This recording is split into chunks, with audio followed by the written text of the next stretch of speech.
नमस्कार दोस्तों, Ramanuj competition classes में आपका स्वागत है। और आज हम जीव विज्ञान का एक महत्वपूर्ण अध्ययन जिसका नाम है महत्वपूर्ण टॉपिक पे हम चर्चा करेंगे, जिसका नाम है परिसंचरण तंत्र। वैसे तो हम किताबें तो बहुत सारी पढ़ते हैं और बहुत कुछ हम किताबों में पढ़ लेते हैं, लेकिन हमारे लिए ये इम्पोर्टेंट या ये मायने नहीं रखता कि हमने कितनी किताबें पढ़ी है, क्योंकि किताबें पढ़ना केवल एक जरिया नहीं है सब कुछ हासिल करने का, बल्कि हमें ये चीज़ पता होनी चाहिए कि हमें क्या क्या चीज़ें याद है, और वही 100% जो हमें याद है वही हमारे परीक्षा के अंदर 100% काम में आएगा। तो आज हम 100% के लिए पढ़ रहे हैं और उसके अंदर आज हम टॉपिक पढ़ेंगे परिसंचरण तंत्र।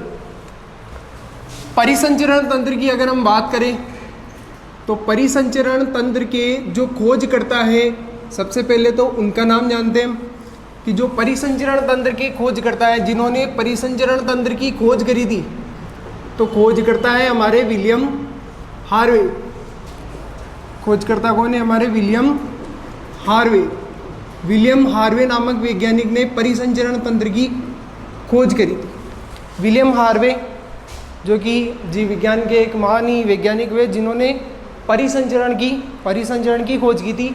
अब हम परिसंचरण तंत्र पढ़ने से पहले ये जानते हैं कि ये परिसंचरण क्या चीज़ होती है, परिसंचरण किसे कहते हैं। तो हम जानते हैं कि हमारे शरीर के अंदर बहुत सारे पोषक पदार्थ हैं, विटामिन है, जल है, पोषक पदार्थ। इसके अलावा हमारे शरीर में हार्मोन है, एंटीबॉडीज़ है, तो उनका एक स्थान से दूसरे स्थान पर जाना, ठीक है, यानी कि पोषकों का, पोषक पदार्थों का, इसके अलावा पोषक पदार्थों के अलावा हमारे जो जल हुआ या हमारे जो अपशिष्ट पदार्थ होते हैं, अपशिष्ट उत्पाद, उसके अलावा हमारे जो है हार्मोन है, उसके अलावा एंटीबॉडी है, इनका एंटीबॉडी का शरीर में एक स्थान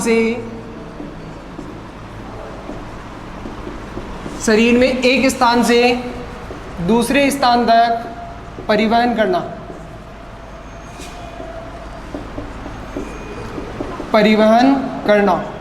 यह कहलाता है हमारे परिसंचरण तंत्र, ठीक है। अब परिसंचरण कहलाता है। अब हम बात करते हैं कि जो परिसंचरण है, इस परिसंचरण के प्रकार कितने हैं। तो परिसंचरण के दो प्रकार होते हैं, ठीक है।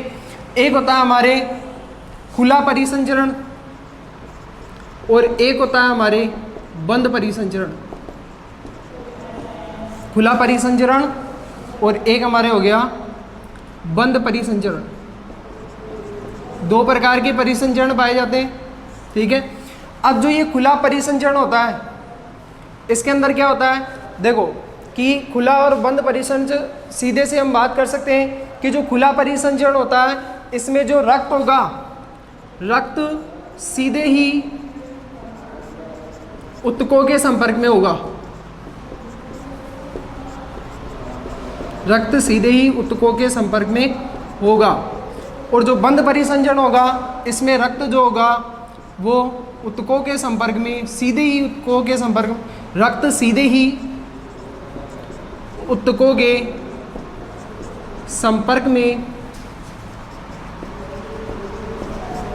नहीं होगा, सीधे ही ऊतकों के संपर्क में नहीं होगा। इसका मतलब क्या हुआ कि जो हमारे ब्लड है यानी कि रक्त, ठीक है, वो वाहिका और वाहिनियों के द्वारा बहता है, वो सीधा ऊतकों के संपर्क में नहीं होता है। और इसमें क्या होता है कि किसी प्रकार की वाहिका या वाहिनिकाएं नहीं होती है, जिससे कि सीधा रुधिर जो होता है सीधे ही ऊतकों के संपर्क में होता है। अब अगर हम बात करें कि भैया खुला परिसंचरण तंत्र ये किस में पाया जाता है, तो ये हमारे पाया जाता है तिलचट्टे में, तिलचट्टे। अब ये एक हिंदी नाम है। अगर इसके हम अंग्रेजी में बात करें तो इसको कहा जाता है कॉकरोच।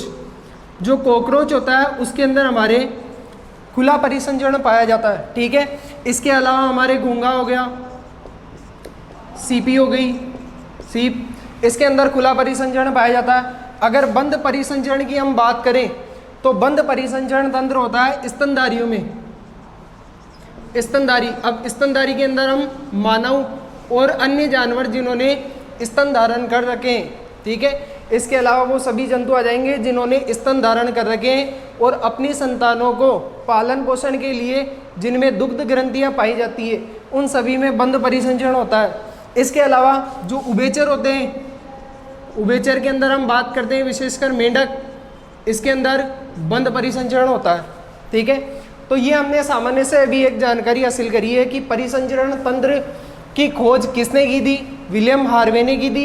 ये एक इम्पोर्टेंट क्वेश्चन बन सकता है डायरेक्ट यहाँ से परीक्षा के तौर पे, अगर परीक्षा को नज़र में हम करते हुए ध्यान रखते हुए अगर हम बात करें तो परिसंचरण के तंत्र की जो खोज करता है वो विलियम हार्वे। परिसंचरण क्या चीज़ होती है ये हमने जाना कि शरीर में पोषक पदार्थ, जल अपशिष्ट उत्पाद, हार्मोन और एंटीबॉडी का शरीर में एक स्थान से दूसरे स्थान तक जाना या परिवहन करना, वो था परिसंचरण। इसके प्रकारों के बारे में हमने जाना, कितने प्रकार के होते हैं, 2 प्रकार के होता है, एक खुला परिसंचरण होता है और एक होता है बंद परिसंचरण। ठीक है, खुले परिसंचरण में क्या होता है, रक्त जो होगा वो सीधे ही ऊतकों के संपर्क में होगा, किसी भी प्रकार की वाहिका या वाहिनिकाएं नहीं होगी। इसके अगर हम एग्जाम्पल की बात करें तो तिलचट्टे, जिसे हम कॉकरोच कहते हैं, घोंगा, सीप, ये हो गए इसके एग्जाम्पल। बंद परिसंचरण की अगर हम बात करें तो इसमें रक्त ऊतकों के सीधे ही ऊतकों के संपर्क में नहीं होगा। इसके लिए क्या होगा कि रक्त इसके अंदर बंद परिसंचरण में वाहिका और वाहिनिकाएं होगी। और इसके एग्जाम्पल हम बात करें तो स्तनधारी और उभयचर जो कि मेंढक है वो इसके एग्जाम्पल है। इसके बाद हम परिसंचरण के अंदर मुख्य रूप से बात करेंगे रक्त की। रक्त यानी कि ब्लड, ठीक है, रुधिर। रक्त क्या है, तो सीधी सी बात है कि रक्त एक तरल संयोजी उत्तक है। रक्त क्या है, एक प्रकार का तरल संयोजी उत्तक है। ठीक है, ये रक्त की डेफिनेशन है भैया। ठीक है, रक्त क्या है, एक प्रकार का तरल संयोजी उत्तक है। तरल का मतलब हो गया कि भैया ये लिक्विड फॉर्म में होगा। ठीक है, और संयोजी का मतलब हो गया जोड़ने वाला। ठीक है, संयोजी का मतलब हो गया जोड़ने वाला। और उत्तक का मतलब क्या होता है, उत्तक जिसे हम कहते हैं टिश्यू। टिश्यू, उत्तक का मतलब क्या होता है, उत्तक का मतलब हो गया भैया कोशिकाओं का समूह। कोशिकाओं का समूह, कोशिकाओं के समूह को हम कहते हैं उत्तक। ठीक है, तो रक्त एक प्रकार का तरल संयोजी उत्तक है। ठीक है, अगर हम बात करें रक्त के अध्ययन की, रक्त का अध्ययन, रक्त का अध्ययन क्या कहलाता है, रक्त का अध्ययन कहलाता है हीमेटोलॉजी। हीमेटोलॉजी, रक्त के अध्ययन को हम कहते हैं हीमेटोलॉजी। ठीक है, रक्त के अध्ययन को हम कहते हैं हीमेटोलॉजी। ठीक है, इसके अलावा रक्त एक प्रकार का विलयन भी होता है। रक्त किस प्रकार का विलयन है, एक प्रकार का बफर विलयन है भैया। रक्त क्या है, एक बफर विलयन है। अब यहाँ पे बात आ रही है बफर विलयन की। तो बफर विलयन क्या होता है, बफर विलयन जो अपनी ऐसा विलयन जो अपनी पीएच के मान में परिवर्तन का विरोध करे। ऐसा विलयन जो अपनी पीएच, ठीक है, पीएच के मान में परिवर्तन का विरोध करे, पीएच के मान में परिवर्तन का विरोध करे, वो कहलाता है भैया बफर विलयन। ऐसा विलयन जो अपनी पीएच के मान में परिवर्तन का विरोध करे। अगर हम बात करें कि ब्लड, इस ब्लड की पीएच कितनी होती है, पीएच कितनी होती है 7.4। ये इंपॉर्टेंट है, ये हमें याद रखनी है, इंपॉर्टेंट, वेरी इंपॉर्टेंट है। पीएच पूछी जा सकती है परीक्षा के अंदर कि मानव रक्त की पीएच कितनी होती है, तो 7.4 होती है मानव के रक्त की पीएच। तो बफर विलयन का मतलब हो गया रक्त एक प्रकार का बफर विलयन है, यानी कि इसकी पीएच 7.4 है। अगर कोई भी अम्ल, अगर हम खट्टे पदार्थ खाते हैं या क्षारीय खाते हैं तो वो हमारे ब्लड के अंदर ही रहते हैं, लेकिन वो क्या होता है कि पीएच में विरोध, पीएच के अंदर परिवर्तन नहीं कर सकते, क्योंकि रक्त एक प्रकार का कैसा विलयन है, बफर विलयन। तो अगर कोई भी परिवर्तन करने वाला आएगा तो रक्त कहेगा भैया चुपचाप बैठ जा, कोई परिवर्तन नहीं करना। तो रक्त की पीएच कितनी होती है 7.4। अगर अपने को रक्त की पीएच याद नहीं होती है तो इसको हम याद कर सकते हैं कि जो हमारा ब्लड होता है हमारे साथ चलता है, ब्लड जो होता है हमारे साथ चलता है, एनी टाइम हमारे साथ रहता है। तो 7 का मतलब हो गया यहाँ पे 7, ठीक है, और 6 का मतलब हो गया यहाँ पे 4, और 74 तो होती नहीं है किसी की पीएच, ठीक है, तो 7.4, ठीक है। तो हमारे मानव रक्त की पीएच कितनी होती है 7.4, और ये एक प्रकार का कैसा विलयन हो गया, बफर विलयन हो गया, एक प्रकार का तरल संयोजी उत्तक है। इसके अलावा अगर हम यहाँ पीएच को देख करके बात करें कि ये अम्लीय है, क्षारीय या उदासीन है, तो ये कैसा होता है, हल्का क्षारीय विलयन है भैया, हल्का क्षारीय विलयन है। पूर्ण रूप से क्षारीय नहीं कह सकते क्योंकि उदासीन विलयनों की पीएच का मान 7 होता है और इसकी 7.4 है, मतलब ये एक हल्का क्षारीय विलयन है, ठीक है। इसके बाद हम आगे बात करते हैं, ये हमारे रक्त था जिसके बारे में हमने जानकारी प्राप्त की। अब हम ये देखते हैं कि जो रक्त की उत्पत्ति है वो कहाँ से होती है, मानव के अंदर रक्त की उत्पत्ति कहाँ से होती है, यहाँ से कहाँ से रक्त उत्पन्न होता है। तो रक्त की जो उत्पत्ति है, रक्त की उत्पत्ति होती है भैया मीजोडर्म से। अब हमें यहाँ ध्यान रखना है कि एक तो रक्त हुआ और एक हृदय, दोनों की उत्पत्ति मीजोडर्म से होती है, ये बात ध्यान रखने की अपने को, ठीक है। इसके अलावा इसका निर्माण कहाँ होता है, रक्त का निर्माण कहाँ होता है, ठीक है, रक्त का निर्माण। तो अगर हम बात करें कि भैया हम अगर नवजात या भ्रूण के अंदर देखें, नवजात या भ्रूण के अंदर जो रक्त का निर्माण है, नवजात या भ्रूण में रक्त का निर्माण, नवजात या भ्रूण में रक्त का निर्माण प्लीहा में होता है, प्लीहा में होता है। जो भी नवजात या भ्रूण होता है उसके अंदर जो रक्त का निर्माण होता है वो प्लीहा में होता है, ठीक है। इसके अलावा अगर हम बात करें वयस्क अवस्था में, तो वयस्क में रक्त का निर्माण कहाँ होता है, वयस्क में रक्त का निर्माण होता है हमारे अस्थि मज्जा में, वयस्क में रक्त का निर्माण अस्थि मज्जा में होता है,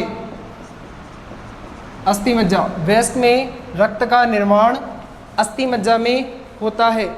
इसके अलावा अब हम आगे बात करें कि भैया रक्त किस में ज़्यादा होता है। एक सामान्य व्यक्ति की हम बात करें तो सामान्य व्यक्ति में कितना रक्त होता है, सामान्य एक जो स्वस्थ व्यक्ति है, ठीक है, तो सामान्य व्यक्ति में कितना रक्त होता है, 5 से 6 लीटर रक्त होता है। एक सामान्य व्यक्ति में 5 से 6 लीटर रक्त होता है, जो कि शरीर के भार का 7 से 11% तक होता है, शरीर के भार का 7 से 11% होता है भैया, ठीक है।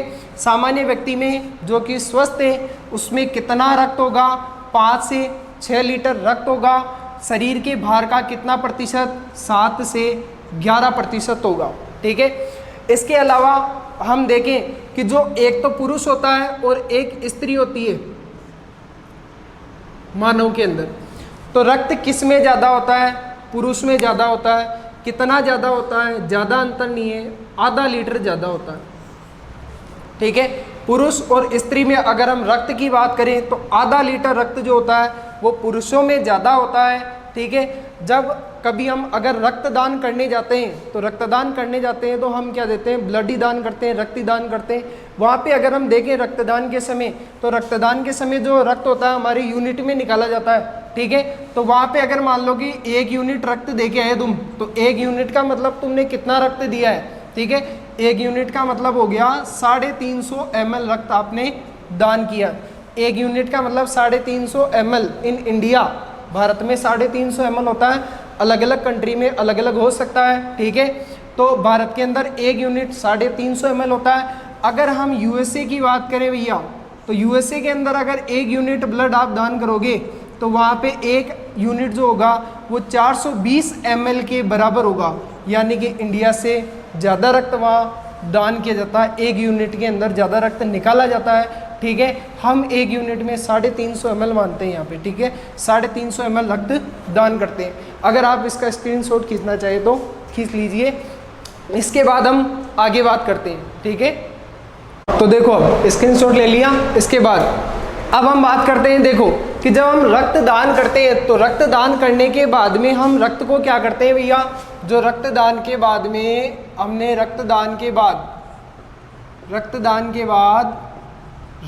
को ब्लड बैंक में रखा जाता है। ब्लड बैंक में रखते हैं, लेकिन उस रक्त में जीवाणुओं की वृद्धि हो जाती है। अगर हम डायरेक्ट ऐसे रख दें तो हम क्या करते हैं, उसको ठंडे तापमान पे यानी कि 4.4 डिग्री सेल्सियस, अगर हम फ़ारेनहाइट में बात करें तो लगभग 40 डिग्री फ़ारेनहाइट, ठीक है, ये सेल्सियस फ़ारेनहाइट ये तापमान की इकाइयाँ हैं, ठीक है। तो ब्लड बैंक में 4.4 डिग्री सेल्सियस या 40 डिग्री फ़ारेनहाइट तापमान पर ब्लड को रखा जाता है। ब्लड को रखा जाता है। अब भैया अगर हम इतने तापमान पे अगर ब्लड को ब्लड बैंक के अंदर रखेंगे तो सीधी सी बात है कि ब्लड क्या हो जाएगा, जम जाएगा, ठीक है। तो ब्लड को जमने से रोकने के लिए क्या मिलाया जाता है, ब्लड को जमने से रोकने के लिए उसमें क्या क्या चीज़ें मिलाई जाती है, उसमें जमने से रोकने के लिए उसमें EDTA, इसका पूरा नाम है ethylene diamine tetra acetate,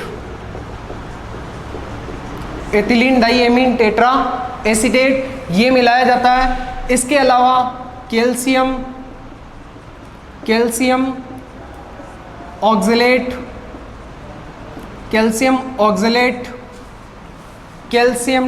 डेक्ट्रेज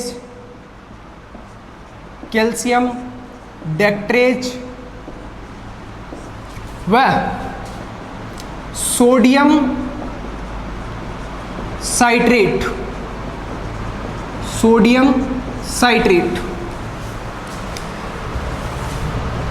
मिलाया जाता है,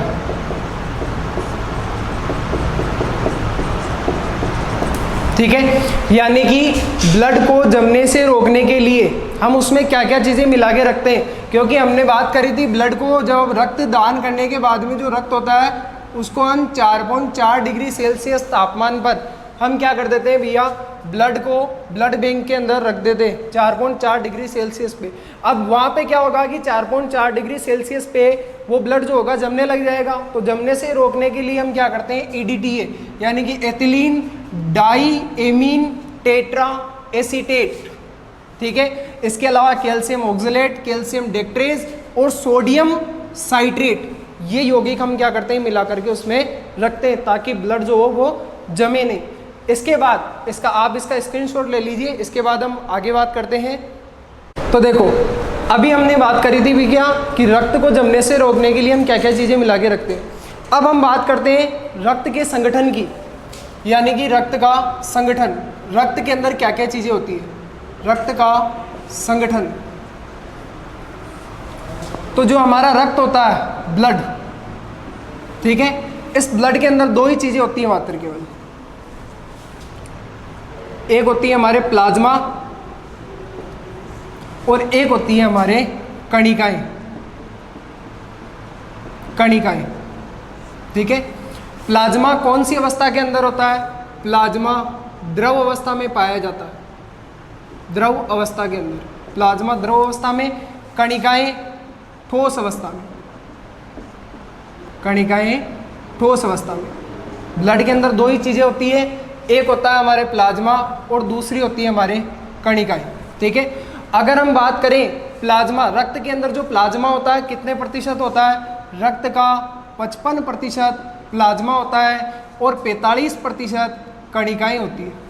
यानी कि हमारे ब्लड के अंदर 55% मात्रा के अंदर प्लाज्मा होगा और 45% कणिकाएं होगी, ठीक है।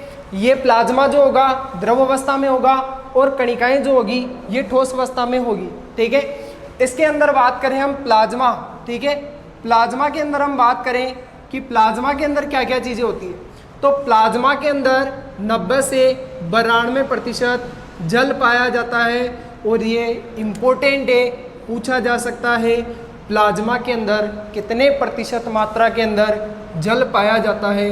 ठीक है, तो ये हमारे लिए इम्पोर्टेंट है कि प्लाज्मा में 90 से 92% जल होता है और शेष 8 से 10% जो होते हैं वो हमारे कार्बनिक पदार्थ इसके अंदर पाए जाते हैं।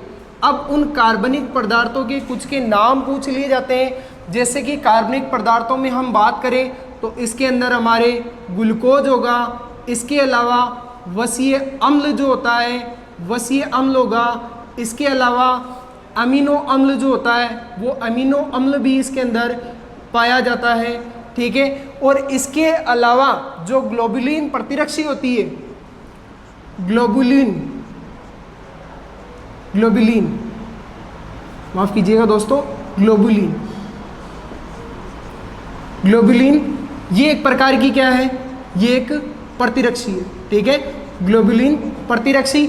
और इसके अलावा जो हमारे रक्त का थक्का जमाने में सहायक कारक है, यानी कि रक्त का थक्का जमाने में सहायक कौन कौन है, वैसे तो बहुत सारे हैं लेकिन मुख्य रूप से प्लाज्मा के अंदर जो रक्त का थक्का जमाने में सहायक है, रक्त का थक्का जमाने में सहायक कारक वो कौन कौन से पाए जाते हैं, तो प्लाज्मा के अंदर रक्त का थक्का जमाने वाले जो कारक होते हैं वो होता है एक तो फाइब्रिन, एक होता है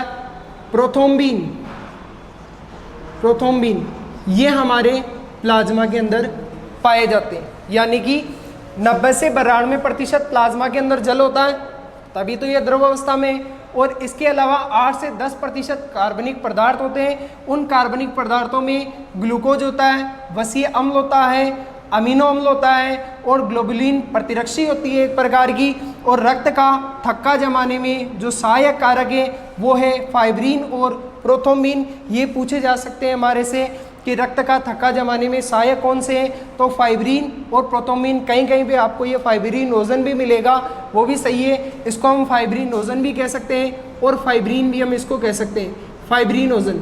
ठीक है, ये भी इसको कहा जा सकता है और प्रोथ्रोम्बिन इसको कहा जा सकता है।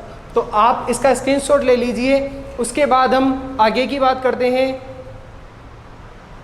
हाँ तो दोस्तों अब आगे देखिए, अभी हमने बात की थी रक्त के अंदर 2 ही चीज़ें होती है। रक्त के अंदर क्या क्या चीज़ें होती है भैया, रक्त के अंदर हमारे 2 चीज़ें होती है, एक तो प्लाज्मा और एक क्या होता है भैया हमारे कणिका। ठीक है, कणिका। अब अगर हमने रक्त में से कणिकाओं को निकाल लिया, रक्त में से कणिकाएं अगर निकल गई, यानी कि इन कणिकाओं को हमने क्या कर लिया, निकाल लिया रक्त में से, तो बची हुई चीज़ क्या कहलाएगी, तो बची हुई चीज़ क्या कहलाएगी, प्लाज्मा। ठीक है, रक्त में से अगर कणिकाओं को निकाल लेंगे तो वो प्लाज्मा कहलाती है, और अगर हम रक्त में से किसको निकाल लें, आरबीसी को अगर हमने निकाल लिया तो वो कहलाएगी हमारे फिर बचा हुआ पदार्थ कहलाएगा सीरम। ठीक है, रक्त में से अगर हमने कणिकाएं निकाल ली तो प्लाज्मा, और रक्त में से कणिकाएं निकाल ली तो प्लाज्मा, और रक्त में से अगर हमने आरबीसी को निकाल लिया तो वो कहलाएगा हमारे सीरम। अब हम बात करते हैं कणिकाओं की, अभी हमने प्लाज्मा की बात करी थी। ठीक है, अब हम बात करते हैं कणिकाओं की। जो कणिकाएं होती है वो कितने प्रकार की होती है। ठीक है, तो हमारे देखो हमने बात करी थी कि जो 45% होती है वो हमारे कणिकाएं होती है, और ये किस रूप में होती है, कौन सी अवस्था में होती है, ठोस अवस्था के अंदर ये पाई जाती है। ठीक है, ठोस अवस्था के अंदर होती है। अब कणिकाओं के अंदर 3 प्रकार की कणिकाएं आरबीसी इसके अंदर रक्त के अंदर पाई जाती है। एक तो है आरबीसी, एक है डब्ल्यूबीसी और एक है हमारे प्लेटलेट्स। ठीक है, प्लेटलेट्स। 3 प्रकार की कणिकाएं आरबीसी, डब्ल्यूबीसी और प्लेटलेट्स, 3 प्रकार की कणिकाएं रक्त में पाई जाती है। इसके बारे में हम चर्चा करेंगे। सबसे पहले हम बात करते हैं आरबीसी। आरबीसी क्या है? इसका पूरा नाम क्या है? लाल रक्त कणिका। लाल रक्त कणिका, इसको लाल रक्त कणिका कहते हैं, रेड ब्लड कॉर्पुलेशंस। ठीक है, लाल रक्त कणिका, या इसको हम कोशिका भी कह सकते हैं। ठीक है, अगर हम बात करें इसके अन्य नाम की, लाल रक्त कणिका का अन्य नाम पूछा जा सकता है, ध्यान रखना। आरबीसी का अन्य नाम क्या है? आरबीसी का अन्य नाम है इरिथ्रोसाइट। इरिथ्रोसाइट, ये नाम याद रखना, विशेषकर परीक्षा में पूछा जा सकता है कि आरबीसी का अन्य नाम क्या है? इरिथ्रोसाइट। ठीक है, इसके अलावा अगर हम इसके आकार की बात करें तो आकार कैसा होता है? इसका आकार होता है भैया हमारे उभयावतल। उभयावतल आकार की होती है ये, यानी कि अंग्रेजी में हम बात करें तो बाइकॉन्केव। बाइकॉन्केव, ठीक है, अंग्रेजी में बाइकॉन्केव, आकार उभयावतल हो गया। और कहीं कहीं पे अपने को ये गोलाकार भी दिखाई दे सकती है, गोलाकार या अंडाकार, इस आकार की भी होती है, गोलाकार या अंडाकार। ठीक है, आरबीसी का जो आकार है वो उभयावतल, गोलाकार या अंडाकार होता है। तो एक बार आप इसका स्क्रीनशॉट ले लीजिए। इसके बाद हम और आरबीसी के बारे में चर्चा करते हैं कि इसका क्या कार्य है और कितने मात्रा के अंदर ये पाई जाती है ब्लड में। हाँ, तो देखिए दोस्तों, ठीक है, हम पढ़ रहे थे आरबीसी। ठीक है, आरबीसी, अन्य नाम इरिथ्रोसाइट, आकार गोलाकार, अंडाकार या उभयावतल। ठीक है, अब हम बात करें कि रक्त में कितने प्रतिशत पाई जाती है आरबीसी। रक्त में कितने प्रतिशत होती है? रक्त में कितने प्रतिशत? तो रक्त में ये पाई जाती है हमारे कितने प्रतिशत? 99%। शेष 1% में WBC और प्लेटलेट्स होती है। कणिकाओं के अंदर बात कर रहे हैं हम। ठीक है, रक्त में जो कणिकाएं हैं उनमें आरबीसी कितनी है? सर्वाधिक मात्रा में पाई जाती है 99%। 1% के अंदर प्लेटलेट्स आ जाती है और WBC आ जाती है। 99% आरबीसी होती है। ठीक है, अगर हम बात करें कि महिलाओं में कितनी होती है भैया, अगर हम बात करें महिलाओं में आरबीसी, ठीक है, महिलाओं में आरबीसी कितनी होती है? ठीक है, तो महिलाओं में आरबीसी हमारे होती है 45 से 50 लाख प्रति घन। ठीक है, 45 से 50 लाख प्रति घन होती है। और अगर हम पुरुषों में बात करें तो हमने वैसे भी पहले पढ़ा था कि पुरुषों में जो है वो रक्त आधा लीटर ज़्यादा होता है स्त्रियों की तुलना में। ठीक है, तो पुरुषों के अंदर आरबीसी भी ज़्यादा होगी, ये होगी भैया यहाँ पे 50 से 55 लाख प्रति घन। ठीक है, इनका एक सीक्वेंस से याद हो जाएगी, 45 से 50 और 50 से 55। पहले फर्स्ट प्रायोरिटी हम किसको देते हैं? लेडीज़ को देते हैं। तो ध्यान रखना 45 से 50 पुरुषों में मत कर देना, महिलाओं में 45 से 50 होती है और पुरुषों में 50 से 55 होती है। ठीक है, अब हम बात करते हैं कि आरबीसी का कार्य क्या होता है भैया। आरबीसी का कार्य, ठीक है, तो आरबीसी का मुख्य कार्य होता है ऑक्सीजन का परिवहन करना। ऑक्सीजन का परिवहन करना, परिवहन करना, ऑक्सीजन का परिवहन करना। अब ऑक्सीजन का परिवहन कैसे करती है ये? इसके अलावा देखो ऑक्सीजन का परिवहन कैसे करती है, क्योंकि आरबीसी के अंदर एक ऑक्सी श्वसन वर्णक पाया जाता है जिसका नाम है हीमोग्लोबिन, जिसके कारण ये ऑक्सीजन का क्या करती है? परिवहन करती है। क्योंकि हीमोग्लोबिन एक श्वसन वर्णक है, वो ऑक्सीजन को लेकर के जाता है हमारे शरीर में एक स्थान से दूसरे स्थान तक। तो आरबीसी क्या करेगी? ऑक्सीजन का परिवहन करेगी। इसके अलावा ये पोषक पदार्थों का भी क्या करती है? परिवहन करती है। पोषक पदार्थों का परिवहन, पोषक पदार्थों का परिवहन करती है। ठीक है, अब हम बात करते हैं इसके आगे कि एक हमारे हीमोसाइलिन होती है बीमारी, हीमोसाइलिन, हीमोलाइसिन, हीमोलाइसिन, हीमोलाइसिन। ठीक है, ये हीमोलाइसिन क्या चीज़ होती है? ठीक है, हीमोलाइसिन क्या चीज़ होती है? तो हीमोलाइसिन के बारे में हम जानते हैं। देखो कि जो एक तो मलेरिया रोग होता है, मलेरिया, और एक होता है भैया सर्पदंश। मलेरिया और जो सर्पदंश, सर्पदंश का मतलब हो गया सांप का डसना, जहर। ठीक है, जो मलेरिया होता है सर्पदंश होता है। अब मलेरिया किस कारण होता है ध्यान रखना, जब हम बीमारियों का अध्ययन करेंगे तो वहाँ पे हम मलेरिया की चर्चा करेंगे। उससे पहले ये जान लो कि ये किस प्रकार से होने वाली बीमारी है, किसके कारण होती है। ज़्यादातर बच्चे क्या करते हैं, मलेरिया को वायरस या जो बैक्टीरिया होता है उससे कर देते हैं, जबकि ये एक प्रोटोजुआ जनित बीमारी है। प्रोटोजुआ के कारण होती है भैया, प्रोटोजुआ के कारण। कौन से प्रोटोजुआ, प्लाज्मोडियम। कौन से, प्लाज्मोडियम प्रोटोजुआ के कारण होती है, प्लाज्मोडियम प्रोटोजुआ के कारण होती है। अब इस हीमोलाइसिन के अंदर होता क्या, यानी कि मलेरिया और सर्पदंश के अंदर क्या होता है कि जो ये प्रोटोजुआ होते हैं प्लाज्मोडियम और सर्पदंश में जो सांप का जहर होता है वो क्या करता है भैया कि आरबीसी, हमने बात करी थी कि आरबीसी कैसी होती है, आरबीसी ऐसी होती है। जेम्स कभी खाई होगी, जेम्स उभयावतल होती है, ठीक है, उसी प्रकार की हमारी आरबीसी होती है, ठीक है। इसके अंदर हमारे एक वर्णक पाया जाता है जिसका नाम क्या है, हीमोग्लोबिन, HP, हीमोग्लोबिन। तो इसके अंदर क्या होता है कि जो प्रोटोजुआ होते हैं उसमें से ये क्या करते हैं, आरबीसी में छेद कर देते हैं, और छेद के कारण ये हीमोग्लोबिन क्या हो जाता है, बाहर निकल जाता है, और इस अवस्था के कारण आरबीसी की संख्या कम हो जाती है, और इसी को हम क्या कहते हैं, हीमोलाइसिन कहते हैं। आरबीसी में छेद होना, ठीक है, हीमोग्लोबिन बाहर निकल जाएगा आरबीसी में छेद होने के कारण, तो वो हीमोलाइसिन हो जाएगी, ठीक है। अब हम बात कर रहे थे कि आरबीसी के अंदर ये जो है हीमोग्लोबिन पाया जाता है, ठीक है। तो हीमोग्लोबिन की बात करते हैं हम कि हीमोग्लोबिन क्या चीज़ है भैया। हीमोग्लोबिन, हीमोग्लोबिन, हीमोग्लोबिन, ठीक है, ये एक प्रकार का बैंगनी रंग का वर्णक है। ये एक बैंगनी रंग का वर्णक है। हीमोग्लोबिन क्या है, एक बैंगनी रंग का वर्णक है, ठीक है। ये क्या काम, इसके अंदर क्या होता है भैया, इसके अंदर होता है आयरन, Fe+2, यानी कि आयरन पाया जाता है, इसके अंदर आयरन पाया जाता है। अगर हम हीमोग्लोबिन के आकार की बात करें तो देखो हीमोग्लोबिन की आकृति कैसी होती है, इस तरीके से।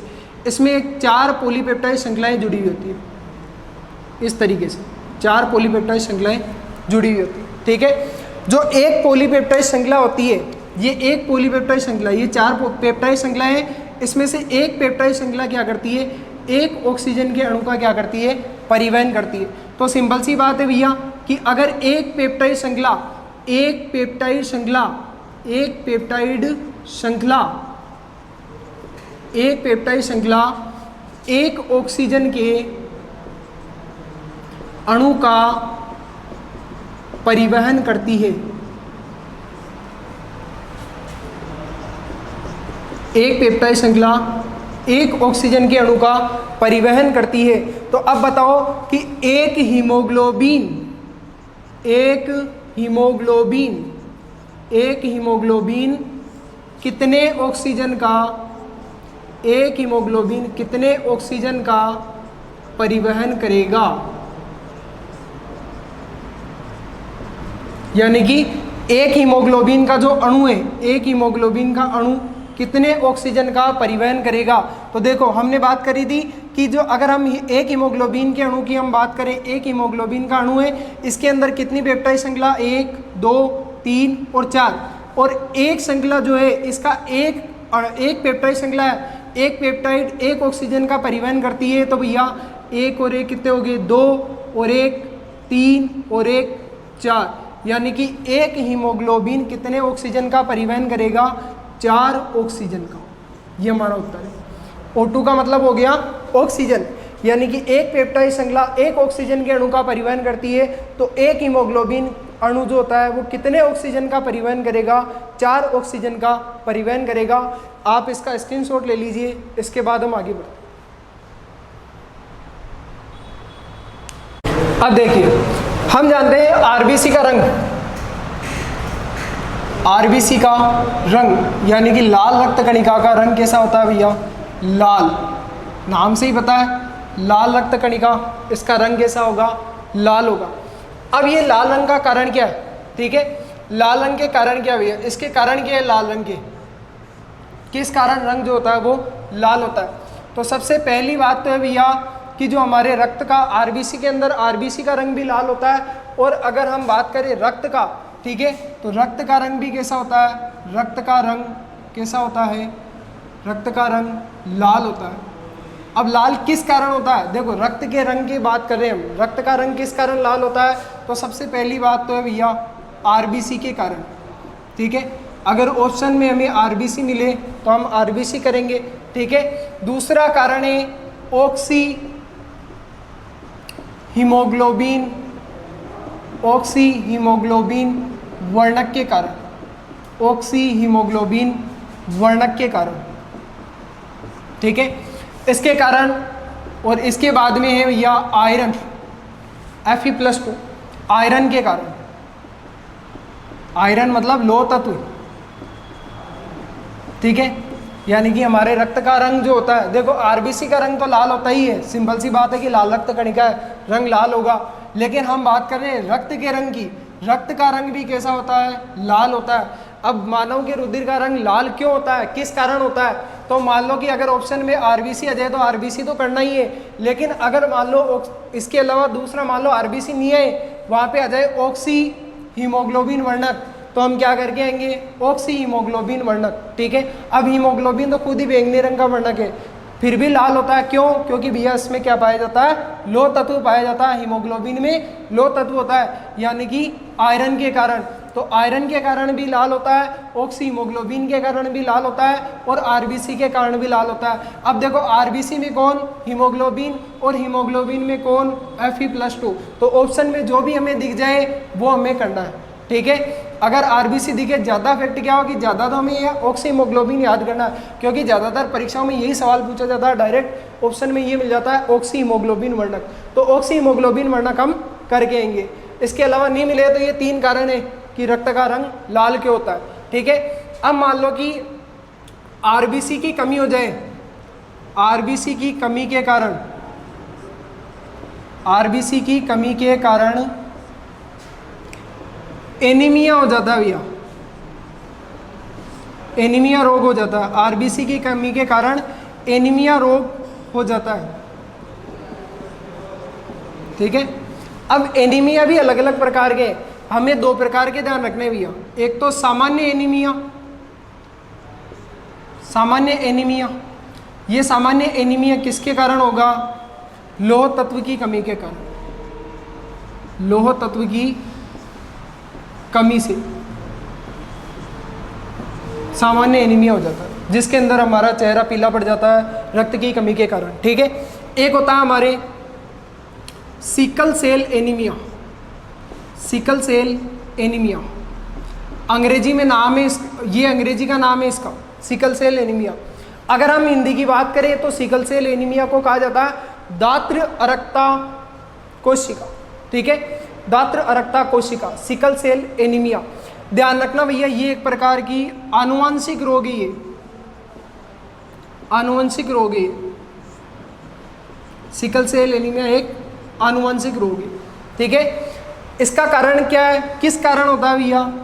ऑटोसोम में परिवर्तन के कारण, ऑटोसोम में परिवर्तन के कारण, ऑटोसोम में परिवर्तन, ठीक है। ऑटोसोम में परिवर्तन के कारण क्या हो जाता है? सिकल सेल एनीमिया हो जाता है, ठीक है, ऑटोसोम में परिवर्तन के कारण, ठीक है। इसके अंदर ऑटोसोम में परिवर्तन का मतलब क्या हुआ? ऑटोसोम में परिवर्तन का मतलब हुआ भैया कि हमारे जो हीमोग्लोबिन है, इस हीमोग्लोबिन की जो बीटा श्रृंखला है, हीमोग्लोबिन की बीटा श्रृंखला, इस बीटा श्रृंखला के अंदर, ठीक है, एक 6 नंबर का एमिनो अम्ल है, एमिनो अम्ल, एमिनो अम्ल जिसका नाम है ग्लूटेमिन, ग्लूटेमिन। इस ग्लूटेमिन की जगह कौन आ जाता है भैया? ग्लूटेमिन की जगह क्या आ जाता है? वेलिन आ जाता है, ठीक है। यानी कि जो 6 नंबर का बीटा श्रृंखला के अंदर 6 नंबर के एमिनो अम्ल ग्लूटेमिन की जगह अगर वेलिन आ जाएगा तो हमें सिकल सेल एनीमिया हो जाएगा। इसके अंदर क्या होता है कि जो हमारी आरबीसी होती है, हमने पढ़ा था कि आरबीसी का आकार गोलाकार या अंडाकार या बाइकॉन्केव होता है, ठीक है। लेकिन इस सिकल सेल एनीमिया की वजह से हमारे आरबीसी का आकार कैसा हो जाता है? हंसियाकार हो जाता है। आरबीसी कैसी हो जाती है? हंसियाकार हो जाती है। इस तरीके की आरबीसी हो जाती है हमारी, हंसियाकार, ठीक है, हंसियाकार। इसमें आनुवंशिक रोग है, इसके अंदर आरबीसी का आकार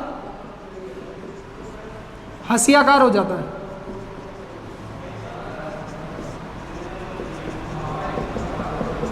आरबीसी का आकार कैसा हो जाता है? हंसियाकार हो जाता है। आप इसका स्क्रीनशॉट ले लीजिए, इसके बाद हम आगे बढ़ते हैं। हाँ तो दोस्तों अब आगे बढ़ते हैं। अब देखो एक इम्पोर्टेंट बात कि स्तनधारी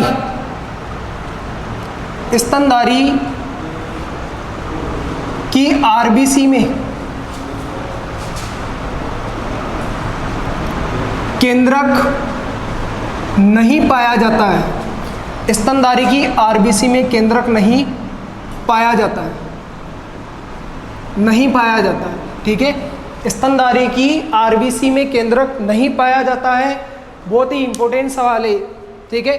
डायरेक्ट पूछा जा सकता है कि मानव की कौन सी कोशिका के अंदर केंद्रक नहीं पाया जाता है, तो उत्तर क्या हो जाएगा? आरबीसी। स्तनधारी का मतलब तो हम पहले से समझ गए, वहाँ पे हमने पढ़ा था कि स्तनधारी कौन होते हैं? जो स्तन को धारण करके रखे हैं, दुग्ध ग्रंथियाँ जिनमें होती है, जिनमें मानव आता है और दूसरे जंतु आते हैं, ठीक है। लेकिन इसके अंदर भी ध्यान रखना भैया, इसमें भी अपवाद है। अब वो अपवाद कौन है भैया? जिसको हम जानते हैं रेगिस्तान का जहाज, जिसे हम कहते हैं ऊंट, ठीक है। ऊंट के अंदर आरबीसी होती है और उसमें केंद्रक उपस्थित होता है। बाकी मानव की आरबीसी में केंद्रक नहीं होगा, ठीक है। अब हम बात करें आरबीसी का जीवन काल, बहुत ही फेमस क्वेश्चन है ये। आरबीसी का जीवन काल डायरेक्ट पूछा जा सकता है। आरबीसी का जीवन काल कितना होता है, यानी कि इसकी जीवन अवधि कितनी होती है? 120 दिन होती है। 120 दिन के बाद में क्या होता है? आरबीसी नष्ट होने लग जाती है, ठीक है। आरबीसी का निर्माण कहाँ होता है? आरबीसी का निर्माण कहाँ होता है? तो निर्माण होता है जहाँ रक्त का निर्माण होता है, अस्थि मज्जा के अंदर। आरबीसी का निर्माण कहाँ होगा? अस्थि मज्जा के अंदर होगा। तो ये आरबीसी हमने पढ़ा, ठीक है। आरबीसी के बारे में हमने जाना। इसके बाद हम आगे बात करते हैं डब्ल्यूबीसी।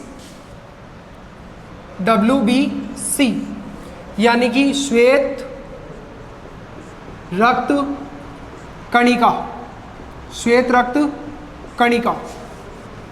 डब्ल्यूबीसी का पूरा नाम है श्वेत रक्त कणिका। ध्यान रखना, इसके अंदर केंद्रक होता है, आरबीसी में केंद्रक नहीं होता है। इसमें ये एक अपवाद है, ऊंट, जिसके अंदर केंद्रक पाया जाता है।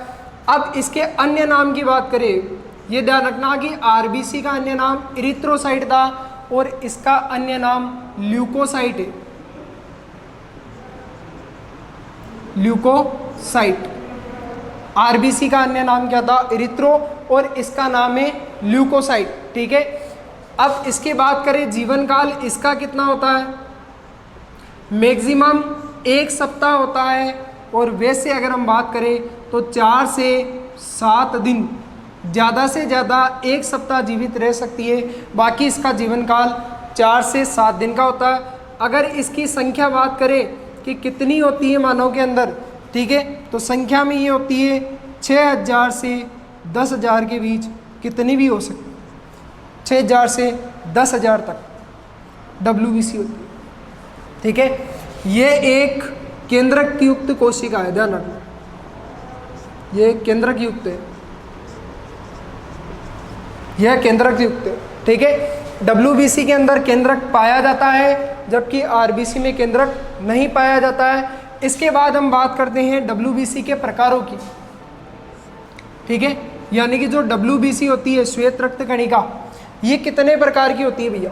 ये 2 प्रकार की होती है। डब्ल्यूबीसी जो होती है हमारे, ये 2 प्रकार की होती है।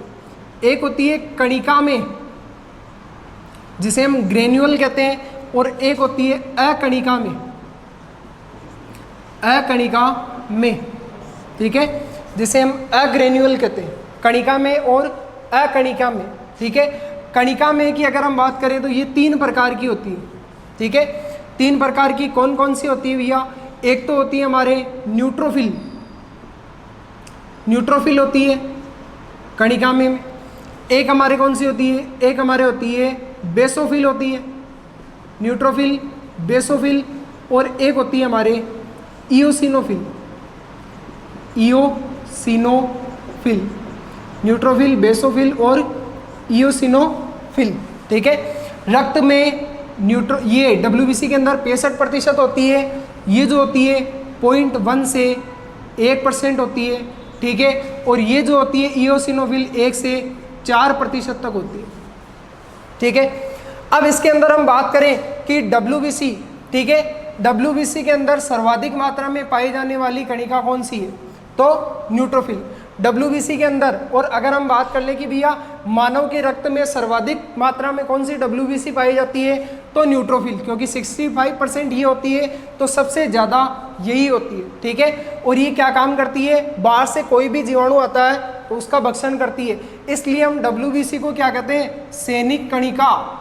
सैनिक कणिका किस लिए कहा भैया हमने, कि बाहर से कोई भी परजीवी आओ या कोई भी दूसरा जानवर आओ, उसको क्या करेगी, जैसे ही आएगी उसको मार देगी। ठीक है, जैसे ही कोई बाहर से आक्रमण हुआ हमारे शरीर में, हमारे शरीर के अंदर WBC है जो कि सैनिक का काम कर रहे हैं, जैसे ही बाहर से कोई जानवर आया, बैक्टीरिया आया, वायरस आया, तो पहचान जाते हैं और फटाफट बंदूक और तोपों से तैयार रहते हैं हम और तुरंत हमला कर देते हैं। ठीक है, तो न्यूट्रोफिल होती है जो क्या करती है, वृहद भक्षाणु भी हम इसको कहते हैं, क्योंकि भक्षण का काम करती है, कोई भी बैक्टीरिया है उसको खाने का काम करती है। सॉरी, अब हम बात करते हैं बेसोफिल।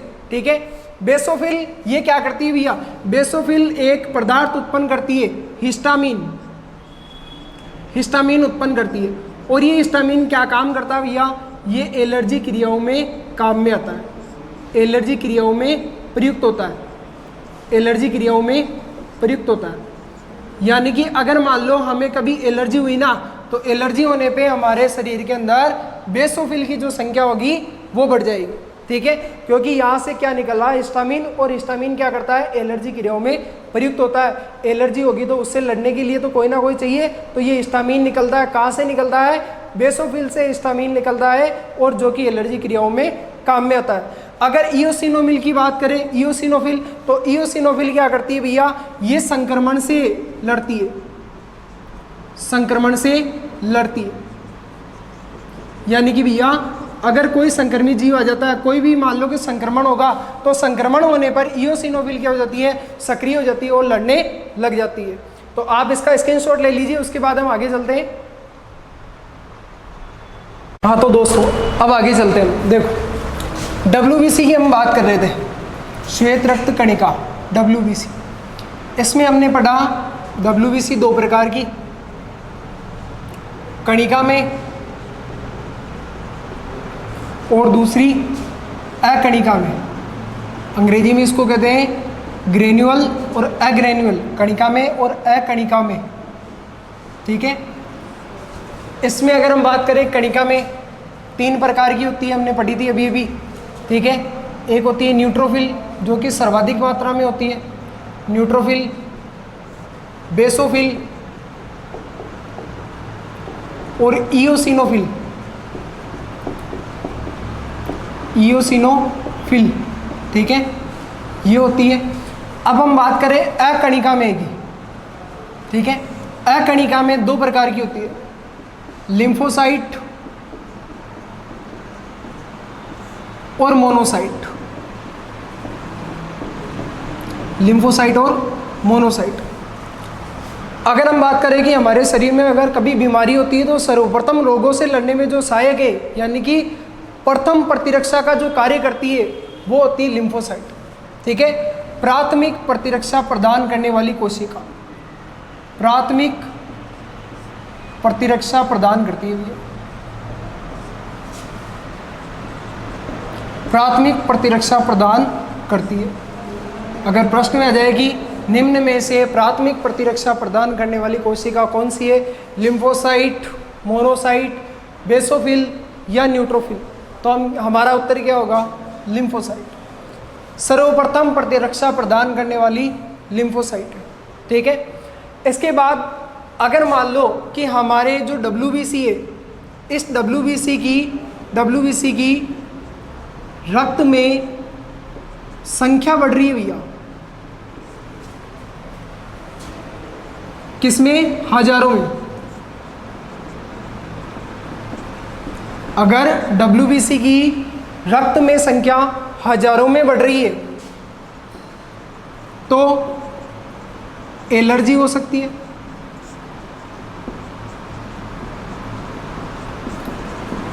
लेकिन अगर मान लो कि WBC की संख्या, WBC की रक्त में संख्या लाखों में बढ़ रही है, लाखों में बढ़ रही है, तो ल्यूकेमिया हो सकता है।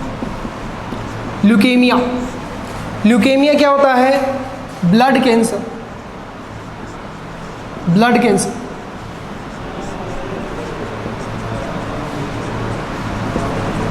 अगर WBC हजारों में बढ़ रही है, हजारों में अगर बढ़ रही है तो एलर्जी, ठीक है, जांच कराने में पता चला कि हजारों में बढ़ रही है तो एलर्जी।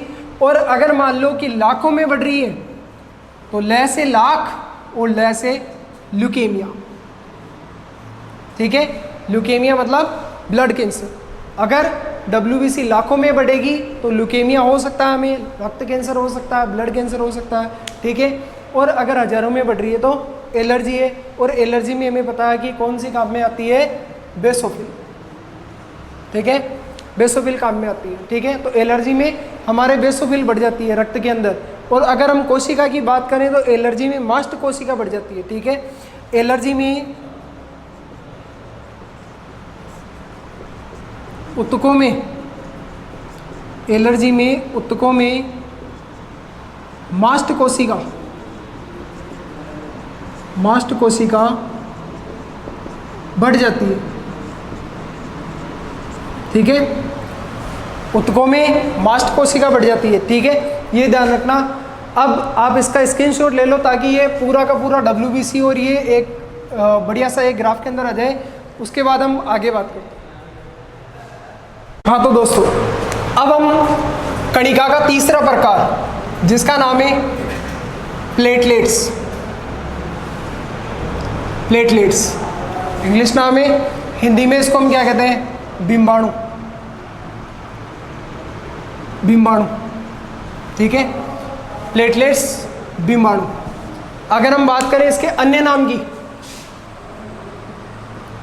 अन्य नाम, अन्य नाम है इसका थ्रोम्बोसाइट,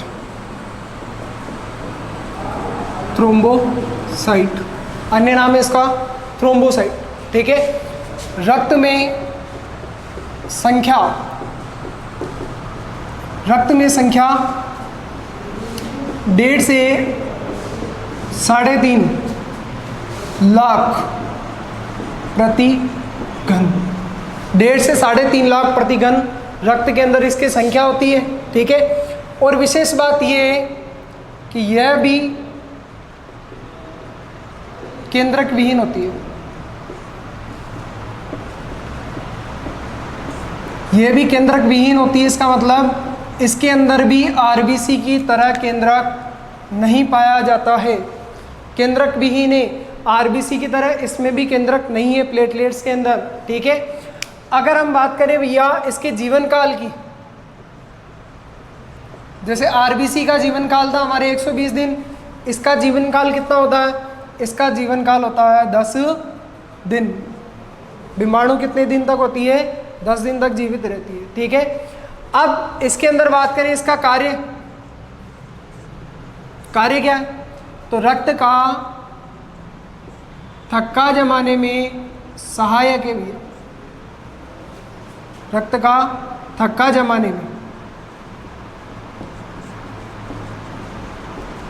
प्लेटलेट्स का कार्य क्या है? रक्त का थक्का जमाने में सहायक है, ठीक है। तो ये तो हो गया प्लेटलेट्स, बीमाणु भी इसको कहते हैं, अन्य नाम इसका थ्रोम्बोसाइट हो गया। रक्त में संख्या 1.5 से 3.5 लाख घन प्रति, ठीक है। उसके बाद केंद्रक विहीन कोशिका, ध्यान रखना इसके अंदर भी केंद्रक नहीं होता है। मानव के अंदर 2 है, एक तो RBC है और एक प्लेटलेट्स या बीमाणु जिसके अंदर केंद्रक नहीं पाया जाता है। जीवन काल ध्यान रखना, जीवन काल इंपॉर्टेंट है। जीवन काल कितना होता है? 10 दिन का होता है। कार्य क्या है? रक्त का थक्का जमाना, ठीक है। अब इसके बाद हमने एक बात करी थी प्लीहा, प्लीहा, जिसे हम क्या कहते हैं, तिल्ली भी जिसे हम कहते हैं, प्लीहा या तिल्ली। ठीक है, ये क्या चीज़ होती है, कहाँ पाई जाती है भैया? तो देखो जो हमारा आमाशय होता है कुछ इस तरीके से होता है। ठीक है, तो आमाशय के अंदर यहाँ एक संरचना पाई जाती है। ठीक है, आमाशय की नीचे की तरफ, इसको हम कहते हैं प्लीहा। ये आमाशय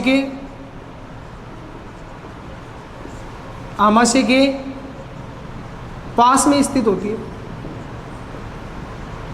पास में स्थित होती है, आमाशय के पास में स्थित होती है। ठीक है, इसका अन्य नाम भी है, इसको कहा जाता है आरबीसी का कब्रिस्तान, आरबीसी का कब्रिस्तान, आरबीसी का कब्रिस्तान भी इसको कहा जाता है। ये ध्यान रखना, सीधा सा प्रश्न पूछ लेता है यहाँ से कि आरबीसी का कब्रिस्तान किसे कहते हैं, आमाशय, प्लीहा, डब्ल्यूबीसी या अन्य। ठीक है, निम्न में से कोई। तो आरबीसी का कब्रिस्तान हम किसे कहते हैं, तिल्ली यानी कि प्लीहा को कहा जाता है, क्योंकि हमने पढ़ा आरबीसी का जीवन काल कितना होता है, 120 दिन का होता है। 120 दिन बाद वो कहाँ जाएगी, आरबीसी प्लीहा के अंदर। ठीक है, यानी कि 120 दिन के पश्चात, 120 दिन के पश्चात आरबीसी नष्ट होकर, आरबीसी नष्ट होकर सिक्कों के रूप में, सिक्कों के रूप में प्लीहा में व्यवस्थित हो जाती है, व्यवस्थित हो जाती है, जिसे रोलेक्स फॉर्मेशन कहते हैं, जिसे रोलेक्स फॉर्मेशन कहते हैं, रोलेक्स फॉर्मेशन कहते हैं, जिसे रोलेक्स फॉर्मेशन कहते हैं। यानी कि अब देखो 120 दिन जीवन काल होता है आरबीसी का, तो 120 दिन के बाद में क्या होगी, आरबीसी नष्ट हो जाएगी, और नष्ट होगी तो वो क्या होगी, आगे जाकर के प्लीहा के अंदर जमा होने लग जाएगी। तो आरबीसी का कब्रिस्तान है प्लीहा, तो सीधी सी बात है मरने के बाद कहाँ जाना है, कब्रिस्तान में। कब्रिस्तान कौन, प्लीहा, तो प्लीहा में जाकर के इकट्ठा हो जाएगी, जिसे हम क्या कहेंगे, रोलेक्स फॉर्मेशन, सिक्कों के रूप में व्यवस्थित होना रोलेक्स फॉर्मेशन कहलाता है। अब एक बात ध्यान रखना, मलेरिया में प्लीहा का आकार बढ़ जाता है, मलेरिया में प्लीहा का आकार बढ़ जाता है। अब मलेरिया में प्लीहा का आकार बढ़ क्यों जाता है भैया, हमने बात करी थी, मलेरिया के अंदर नष्ट कौन होती है, मलेरिया बीमारी के अंदर नष्ट कौन होती है, आरबीसी। हमने पढ़ा था पहले हीमोलाइसिन, यानी कि आरबीसी में से क्या होता है, हीमोग्लोबिन निकल जाता है, तो हीमोग्लोबिन क्या हो जाती है, नष्ट हो जाती है। और जब ये नष्ट होगी तो जाएगी कहाँ, जाएगी इस प्लीहा के पास में, और प्लीहा में जमा होगी तो इस प्लीहा का आकार क्या होगा, बढ़ जाएगा। तो मलेरिया में प्लीहा का आकार बढ़ जाता है। प्लीहा क्या है, आमाशय के नीचे, आमाशय के पास में स्थित होती है प्लीहा, एक प्रकार की संरचना होती है आमाशय के पास के अंदर। ठीक है, आरबीसी का कब्रिस्तान भी हम इसको कहते हैं। और ध्यान रखना, यह प्लीहा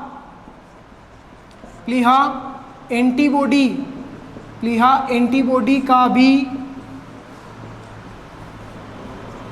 निर्माण करती है, प्लीहा एंटीबॉडी का निर्माण भी करती है। ठीक है, तो दोस्तों एक बार इसका स्क्रीनशॉट ले लीजिए, उसके बाद हम आगे चलते हैं। तो देखो दोस्तों, हमने रक्त के बारे में जो चीज़ पढ़ी है अभी तक, परिसंचरण तंत्र के बारे में, रक्त के बारे में, हम उससे संबंधित कुछ महत्वपूर्ण प्रश्न हैं जो कि परीक्षा में पूछे जाते हैं, उनकी बात करते हैं। देखो, रक्त क्या है, ठीक है, पहला प्रश्न हमारा। ठीक है, इसके ऑप्शन हमारे इस तरीके से आएंगे, उत्तक, ऑप्शन नंबर ए उत्तक, ऑप्शन नंबर बी तरल संयोजी उत्तक, तरल संयोजी उत्तक, option number C option number C में हम लिख सकते हैं कोशिका। ऑप्शन नंबर डी उपर्युक्त सभी। ठीक है, तो देखो हमने रक्त के बारे में पढ़ा कि रक्त उत्तक है क्या, केवल उत्तक है क्या, तो केवल उत्तक तो नहीं है भैया। रक्त क्या है, एक प्रकार का तरल संयोजी उत्तक। तो हमारा आंसर यहाँ क्या हो जाएगा, तरल संयोजी उत्तक। ठीक है, क्योंकि कोशिका तो है नहीं, केवल उत्तक नहीं है, उत्तक तो है केवल उत्तक नहीं है, क्या है, तरल संयोजी उत्तक। उपयुक्त सभी होना नहीं है। ठीक है, उसके बाद हम दूसरे प्रश्न पे आते हैं। ठीक है, रक्त की, मानव रक्त की, दूसरा प्रश्न, मानव रक्त की पीएच होती है, मानव रक्त की पीएच होती है। ठीक है, इसके अंदर हमारे ऑप्शन आ जाएंगे ऐसे। Option number A 6.4, option number B 7, option number C 8, option number D 7.4। ठीक है, तो 6.4 देखो मानव रक्त की पीएच, मानव रक्त हमारे 7 चलता है, 7 चलता है। ठीक है, मानव रक्त हमारे 7 चलता है भैया। मानव हमें और रक्त हमारे 7 चलेगा, तो 7 का मतलब तो 7 ही हो गया। चल से हम 4 ले लेते हैं भैया, 4 और 74 किसी की पीएच नहीं होती है, 7.4 होती है। तो मानव रक्त की पीएच हमारा उत्तर क्या हो गया, 7.4। इसके बाद हमारे आगे वाला प्रश्न। ठीक है, आगे हम बात करते हैं। देखो आरबीसी का कब्रिस्तान, आरबीसी का कब्रिस्तान है या आरबीसी का कब्रिस्तान कहा जाता है। ठीक है, आरबीसी का कब्रिस्तान कहा जाता है।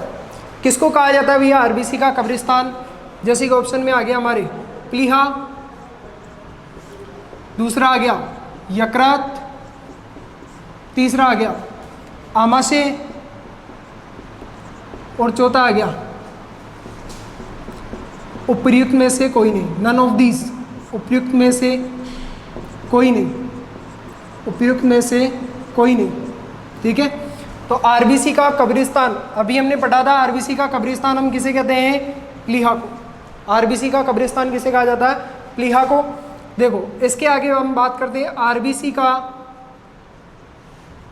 अन्य नाम है, आरबीसी का अन्य नाम है। आरबीसी का अन्य नाम क्या है भैया? ठीक है, तो जैसे ऑप्शन नंबर ए आ गया हमारे पास। ठीक है, श्वेत रक्त कणिका, श्वेत रक्त कणिका। ऑप्शन नंबर बी आ गया हमारे पास थ्रोम्बोसाइट,